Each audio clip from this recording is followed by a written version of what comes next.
For over a century, Denmark, Sweden, and Norway were ruled as one, under the mighty Kalmar Union. It was a bold experiment in unity, but internal rivalries tore it apart. How did this Scandinavian superkingdom rise? Why did it fail? And could it have changed Europe forever? This is the dramatic story of the Kalmar Union, one of the lost kingdoms of Europe. The crown of three thrones. In a world shadowed by war and ambition, Queen Margaret of Denmark dreamed the impossible, a single crown to bind the fierce, frost-bitten lands of Scandinavia.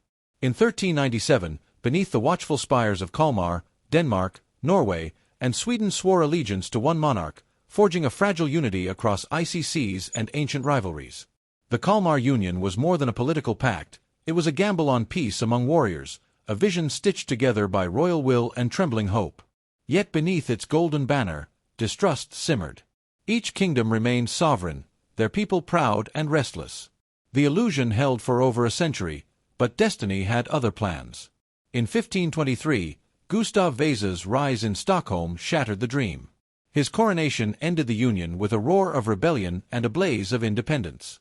The Danish king's surrender the following year was not just a diplomatic note, it was the burial of Margaret's vision, a majestic chapter of unity lost to the tides of history. Queen of the North. The birth of the Kalmar Union. Out of the ashes of war and humiliation rose a queen with a vision grander than the kingdoms she inherited. Margaret I of Denmark, forged by royal blood and sharpened by personal loss, stood against the growing shadow of the Hanseatic League, a merchant power that humbled kings. With her husband gone and her young son Olaf taken too soon, Margaret refused to fade. In her grief, she turned to strategy. Adopting her great-nephew Eric of Pomerania, she outmaneuvered nobles and crowned him heir to 3 thrones. By 1397, in the solemn halls of Kalmar, Denmark, Norway, and Sweden were bound together, not by conquest, but by a woman's iron resolve. It was a union meant to shield the North from German encroachment and bring peace through shared crown and cause. But within this dream lay seeds of its undoing, noble houses unwilling to bow to a central monarch, and kings who dared to dream too boldly. Even as Margaret's union sought to tame the tides of history, islands were lost, and loyalties fractured. The Kalmar Union was born not just of politics, but of defiance, grief, and the will of a queen who ruled like few before her. Blood and betrayal, the cracks in the Kalmar dream. What began as a shining union forged by a queen's will soon darkened into a bitter struggle of ambition, betrayal, and bloodshed. By the 1430s, the noble unity that once held Scandinavia together was unraveling, pulled apart by jealousies and the relentless dominance of Denmark. In Sweden, resentment simmered into revolt, first under Engelbrekt in 1434, when commoners and aristocrats alike rose against King Eric, whose heavy taxes and trade restrictions strangled their livelihoods. Eric fell, but peace never truly came. With the death of Christopher of Bavaria in 1448, the crown became a prize in a brutal tug-of-war between Karl Knutsson of Sweden and Christian of Oldenburg, a clash that spilled across decades and kingdoms. When Sten Sture the Elder repelled Christian's final grasp at Sweden in 1471, it seemed the tide had turned. Yet, Sweden teetered between independence and submission, ruled by guardians instead of kings.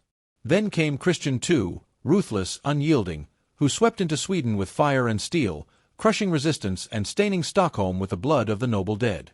The Kalmar Union, once a beacon of unity, had become a battlefield of brother nations torn apart by power and pride. The rise of Vasa, the Swedish War of Liberation. The Stockholm bloodbath's brutality ignited a fierce spark within Gustav Vasa, whose father's death at the hands of Christian II haunted his every step. Fleeing to the wilds of Dalarna, Gustav's call to arms rallied a nation starved for vengeance and freedom. He struck a deal with Lübeck, a powerful ally, and together they carved a path of rebellion across Sweden. One victory after another, Gustav pushed back the Danish grip, gaining control of Sweden's heart. In 1523, Gustav was crowned King of Sweden, marking the end of the Kalmar Union and a new dawn of independence.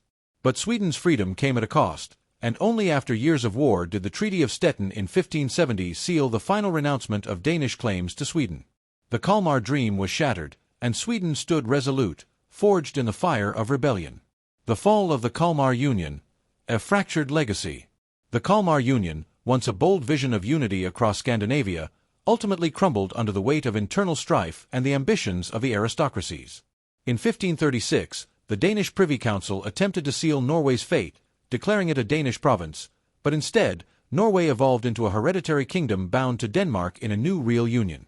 This relationship, shaped by the Oldenburg dynasty, lasted until 1814 when the winds of change swept through Europe and Norway was passed to Sweden. Yet, the union between Sweden and Norway would not last forever, dissolving in 1905 when Prince Karl of Denmark ascended the throne of Norway. The Kalmar Union's downfall stemmed from its inability to manage the vast territories, the complex geography, and the competing interests of the kingdoms. The Danish-led union proved too fragile to hold the three nations together, and the dream of Scandinavian unity slipped away, leaving behind a legacy marked by instability, rebellion, and the rise of individual national identities. The Kalmar Union may have collapsed, but its legacy shaped Scandinavia forever. Which other forgotten European unions or kingdoms should we explore next? Let us know in the comments. If you enjoyed this journey into history, don't forget to like, subscribe, and hit the notification bell for more stories from History Love. Until next time, keep uncovering the past.